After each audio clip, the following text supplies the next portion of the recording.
Thank you again for joining today. So my name is Holly Spires.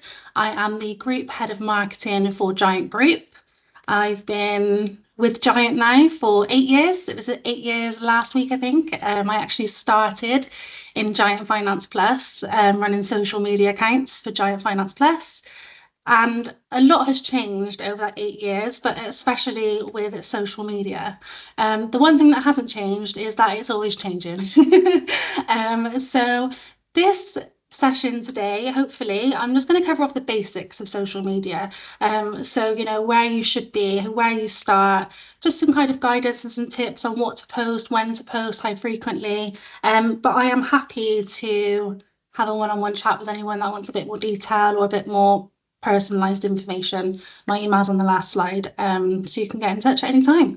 So let's get going then. So how social media can work for you. Okay, let's start. Where to start? Okay, so the first thing you want to do is define your goals. Now, this may seem, obvious, but social media can be used for loads of different things, right? So an example of a goal, attracting job seekers, engaging with clients, brand awareness, just letting people know who you are, what your company stands for beyond recruitment. And what this will do is this will help you understand where you need to be, what amount of resource are you committing, and you will need to be able to carry out those goals. Identify your target audience. Now, this is so important again, because it will tell you what platform you need to be on, what social media you need to be involved in, and what kind of content you'll be creating, frequency, times, and things like that. It's all about your target audience. So, for example, you're in the construction industry scheme, and this is I'm just generalizing, so not necessarily accurate, but just as an example, maybe because LinkedIn is a professional network, some construction industry workers may not find themselves spending a lot of time on LinkedIn. We may find that Instagram or Facebook is their most used platform. So although it's good from a client perspective to have a presence on LinkedIn, if you're looking to attract and engage with candidates, then you'll be wasting your time on LinkedIn. So it's really important that you identify your target audience and you don't make decisions on social media based on trends and what other people are doing, and you do make sure you make decisions that make sense for you and your agency. So that last point, understand what resource you can commit. So like I said on point 1 and 2, they will help you understand what resource you can commit. But what I mean by that is, is this where you're going to put most of your time? Is your marketing strategy and your candidate acquisition strategy solely based around social media? If it is, you may want to outsource it, or you may want full-time resource on it. Or if it's just you need to have it, you need a presence, but it's not going to be a huge vehicle to grow your business, then you can just spend a couple of hours a week on it, whatever suits you. So that's a great place where to start, to find your goals and identify your target audience. That will then give you a view of how big the project is. Okay, platforms to choose. So this changes all the time and is very dependent on your audience. Like I was saying before, there are certain audiences that just some people will not even know what TikTok is, but then you've got some audiences where they get their mainstream news from TikTok, where they're on it so much. So you need to really understand where your audience, just in their free time, goes, let alone where they go to find jobs. Two different things. So 150 million job searches on Google per month. Why does that matter? Well, that matters because from an SEO perspective, if you've got a LinkedIn company page, Google will actually show the LinkedIn company page in the Google search results. So it's just another search result that will appear for your brand, for your company, quite easily as well, without doing a lot of technical SEO. So having a LinkedIn company page showing up in your Google search results just adds to credibility, and it's just another easy way for people to find you. 49 million people use LinkedIn every week to search for a job. That is just such a huge number. But I think we would all probably guess that as a recruitment agency, being on LinkedIn is the place to be. That 49 million is our actively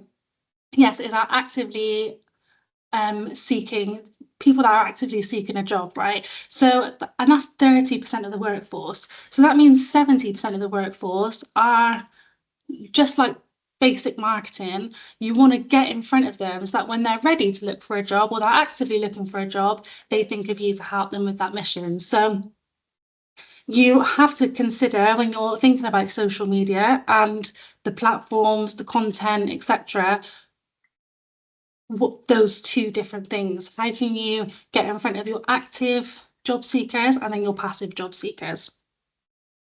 So that's platforms to choose. From a Giant point of view, we are on LinkedIn and we are on Instagram. We're on YouTube as well, so we can host recordings like webinars like this and other instructional videos. We used to be on Twitter because what we wanted to do, and my kind of strategy for the business, was we want to be somewhere where we can showcase our expertise and our services, get involved in professional conversations, and that's LinkedIn is a no-brainer. But I also wanted to give Giant a space to showcase our personality and what we do beyond providing workforce management solutions. And so that's why we had Twitter, but found that the audience on Twitter, it can be difficult and it's a very fast pace. I think the lifetime of a tweet, I actually don't know what they're calling it now if it's not Twitter, but the lifetime of a post is like 1.5 seconds, which means if it's not found or engaged or boosted with in that short amount of time, it just goes and it just gets swallowed up with the rest of the world. So we, about a year and a half ago, we moved from Twitter and we started an Instagram page. And Instagram, really important if you're going over to Instagram that you have something visual to be able to share. That's what the app is. People want to see pictures, they want to see videos, they want to see GIFs, and Instagram is the best place to do that. So and it's going really well, and the engagement is really good over there. There's a lot of recruitment agencies over there, and I'm finding that it's a great platform to get involved in trends, trending topics, trending videos, without being on TikTok.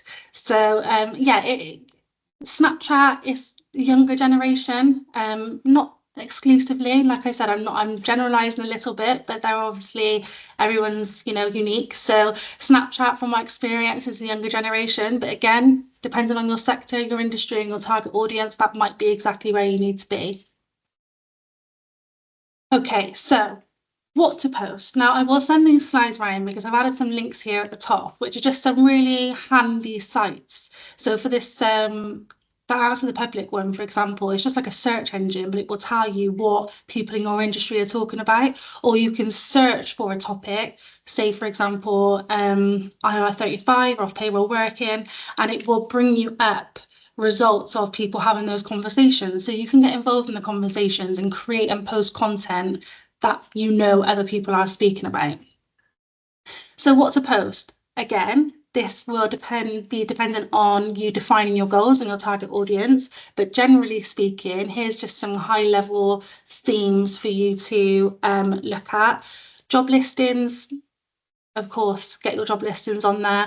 I think for what I would always say about social media, and this is just a tip from me if you're just starting out, before you post anything or create anything, really think about what resonates with you. Now, even though you may not be your target audience, you're still a person. And I think everybody forgets that we're just people interacting and you're posting content for people. So what would you like? What would stop you from scrolling? What would catch your eye? What would get you to engage? What would get your friends to engage? And just kind of build a consensus of, you know what, I wouldn't stop for that, so I'm not gonna post it. So for example, we write our own blogs here around thought leadership and legislation and things to try and save you guys time on having to learn it yourselves. And if it's over a page, I wouldn't read it personally. So I'm not going to post anything that is over a page because I just don't, unless it is absolutely needed and there's some, really detailed legislation that requires a longer piece of work. But generally speaking, if I'm not going to stop and read it, then I can't expect my audience to. So there's always just a little trick there, just to stop, take a step back and think, would I engage with that? So on the point of job listings, I see some that, are just words, just bullet points, and I see some that they've put into Canva and, put a graphic behind it or made it moving or something just to make it a little bit more engaging. So just always think about how you can be just elevating your content to suit even just your behavior on social media. Career advice, also your target audience will be job seekers. So just give some free hints and tips. What that will do is that they will find you credible. They'll know that you're doing more than just, trying to find them a job. They'll do a bit more before that, and there's a bit more of a wrap around, get your arms around them service than just I'll find you a job, off you go. It just shows that you are experts as well, which is always good. Industry insights, so we do this. You can post third-party articles, so it's not always about you writing fresh content yourself, because not everybody has got that resource. Go to trusted partners, suppliers, your AppSco, your rep, your team, and they're writing content, they're sharing content. Even if you're looking for business news, again, industry specific, you can go onto the BBC website and choose an industry and find news in that industry. So what you're trying to do is you're trying to build like a story of, we know you, we know our target audience, we know our industry, and that's why we're the best people to help you. And I think that's kind of the story we want to try and get across. Company culture is so important. We want to know people, we want to know you, right? We want to know what you get up to when you're not recruiting, you're not meeting candidates and clients and placing. What are you doing? How are you building that team spirit, that company culture? What is important to you? And just to give that personal touch. Goes without saying, but pets. And I think the first ever YouTube video that went viral was of a cat, and I don't think that would change. People still love dogs and cats. Any animals, like, it is just most engaged with. So staff pets, or pretend. Okay, so and when. Now you can Google this and you'll get a different answer depending on what link you click in. It also is dependent on your audience and the platform. However, this is what works for us, and this is kind of why I aim for. So between 10 a.m. and 12 p.m. Tuesdays and Thursdays, they're the best times to post. And I'm looking at LinkedIn. Again, sorry, it will be different for everything, for all the different platforms, but there is just think about when you use it. It is on your commute in, or it is during lunch times, or it is just, the hour after work where you're winding down or you're going home. Wednesday, middle of the week, it's where people either need a boost or they're on a bit of a dip in the week, and they're maybe not as back to back on their work, so they're taking a little bit more time out for social media. And like I said, evenings 5 till 6, just after you finish that work day, you're winding down, but not completely. You still want to keep an eye on what's going on. So they're good times to post. You'll find what works for you. You just need to experiment with that, really. But like I said, if you was to Google that, you would find a different answer depending on what link you clicked in, because it's different for every industry and type of company. Okay, content schedule. So as everything I've said, you may be thinking, who's got the time? Who's got the time to do any of this? I mean, I could probably define some goals and set my audience, but past that, how do I manage this and how do I stay consistent? Because being consistent on social media is one of the most important things you can do. Getting people to constantly be seeing your content, your logo, your branding. It's just really important and will help with business growth. So content schedule, again, this is for LinkedIn, 4 to 7 posts a week is a really good place to start. You don't want to go all in with 5 posts a day, because we'll get sick of seeing you, and you'll run out of things to say that are interesting and organic. So 4 to 7 posts a week is nice. I don't tend to post on the weekends. If I do, it's just a third-party article. It's definitely not going to be like promoting our solutions or our services. It's just something a little bit lighter. But other than that, in the weekdays, times that I've just mentioned, 4 to 7 posts, nice, and a variation of different posts, right? Not 7 jobs, not 7 pictures of you all having a picnic, 7 nice, varied types of content.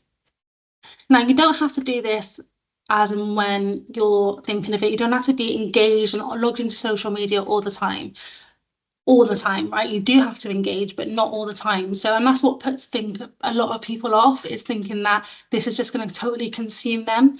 And there's different ways of doing it. So if you were to keep it in house and you want to do it yourself, you could easily you could hopefully find an hour and a half, 2 hours at the beginning of your week to create all of your content. Find your third-party posts, take your pictures, make your collages, make your captions, and then use a scheduling tool like HubSpot, Hootsuite, Buffer. I'm pretty sure all of them have a free version, so it is not a big investment. But what that does is you can plug in all of the content you've made throughout the week, and then it will just auto send it out. There are a few little quirks with it. For example, if you use a scheduling tool, you can't add people on LinkedIn. You'd have to do that through the actual site. But even if that scheduled 90% of your content for the week, it would be a big help.